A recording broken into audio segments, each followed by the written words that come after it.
नमस्कार। ये है कहानियों का अद्भुत संसार। किस्सा, कहानी, कहानियाँ जिसमें लिखते हैं हम खुद को। मैं रीता मिश्रा तिवारी और आज आप सबके लिए लेकर आई हूँ अपनी ही लिखी एक कहानी जिसका शीर्षक है निरीह खुशबू विहीन फूल।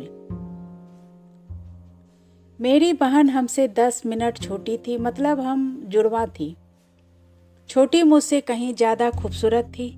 बड़ी बड़ी कजरारी आँखें, तीखी नाक, गुलाब की पंखुड़ी सी होठ, रंग तो ऐसा जैसे दूध में केसर मिला हो। ईश्वर ने उन्हें सब कुछ बेहतरीन दिया था, सिवाय मेरे जैसे सही सलामत पैर और आवाज़ नहीं दिए थे। उसका कमर के नीचे का अंग निष्क्रिय था। दिमाग भी मुझसे कहीं ज़्यादा कुशाग्र थी उसकी। हम एक साथ पले पढ़े और बड़ी होकर मैं शादी करके ससुराल चली आई।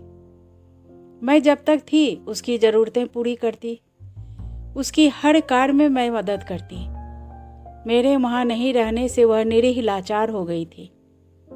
माँ घर के सारे काम और बूढ़े दादा दादी की सेवा करते ही समय निकल जाता और थक भी जाती तो बहन की देखभाल अच्छे से नहीं कर सकती थी, खासकर माहवारी के दिनों में।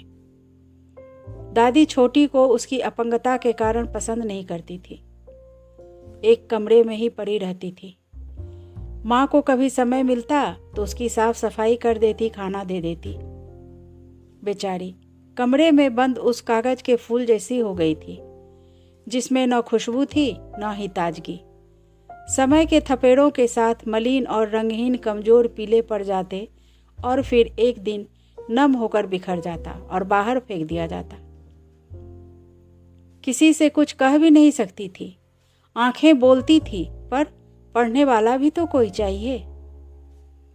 माँ खुद को उसकी उपेक्षा करती, स्वयं को मन ही मन कोसती कि क्यों नहीं उसी समय जब डॉक्टर ने कहा था कि ये चल और बोल नहीं सकेगी तो मार देती, तो आज ये मेरी बेटी की ये दुर्दशा और उपेक्षा तो नहीं होती।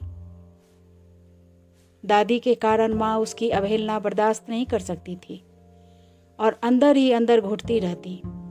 फिर एक दिन दिल का दौरा पड़ने के कारण सारे बंधनों से मुक्त हो गई।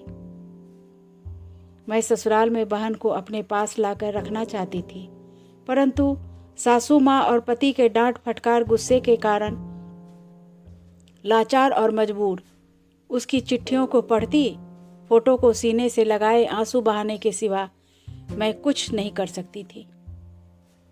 एक दिन पोस्टमैन एक लिफाफा ला कर दिया। मैं जल्दी से लिफाफ को खोली तो उसमें एक कागज का फूल और एक पर्ची था, जिसमें लिखा था, दीदी, शायद हम अब कभी नहीं मिल पाएंगे। मेरा जीवन इस कागज के फूल जैसी रंग विहीन है, निरीह खुशबू विहीन फूल जैसी ही है। पत्र लेकर मैं अपनी सासू माँ और पति को दिखाई और अकेली बहन से मिलने के लिए बस पर बैठकर घर आ गई। सब कुछ खत्म हो गया था। मैं दीवारों पर सिर पटक पटक कर चित्कार करने लगी कि आज जो मैंने परिवार के खिलाफ कदम उठाई वो पहले ही करती तो शायद आज मेरी बहन मेरे पास होती। बस ये कहानी इतनी ही।